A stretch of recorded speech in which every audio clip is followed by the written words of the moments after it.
ထိရိုက်ဒီတစ်ခုလိုက်ပြီးတော့ထိရိုက်နေတော့ပုံစံမျိုးပြီးတော့လည်းပါဇက်ကလည်းဒီလိုကချင်းဆိုကိုရလည်းဒီလိုတော့ဒီကျုံတော့ဒီလူပုံစံကြီးယူဖြစ်ဟုတ်မယ်ဗျငါးဖမ်းတယ်လည်းပြောသေးတယ်ရေစက်နားဆင်းပြီးတော့ဘုံနဲ့ချောင်းကြည့်ပြီးတော့ချင်းစုံနေတယ်ကျိုးတို့ကြည့်နေတော့မှပဲအဲ့ဒီလူရဲ့အရှိရေပြင်မှာလည်းငါးတွေပွက်လာနောက်တော့ငါးတွေပွက်လာဒီညနေပြန်ပေါ်ဟိုတက်လာလိုက်ပြန်သွားလိုက်အဖေကိုကကြည့်စမ်း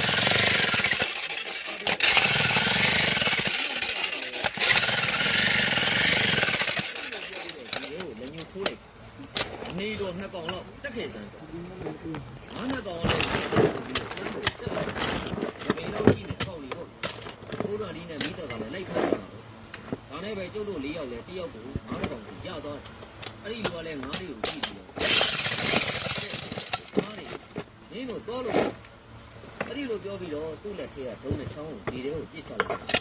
ငါးကြီးအကုန်လုံးကလည်းရေအောက်ကိုဆင်းပြီးပျောက်သွားတာကဲ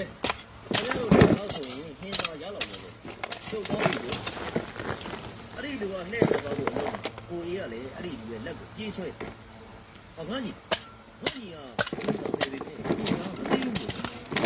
ထားလိုက်ပါဗျာဒီပညာတော့မပြောပါလို့ငါကြီးကဘယ်သွားမလို့အခုပဲကျင်းစင်တစ်ခုပြီးလို့တော်ရဲကနေထွက်လာ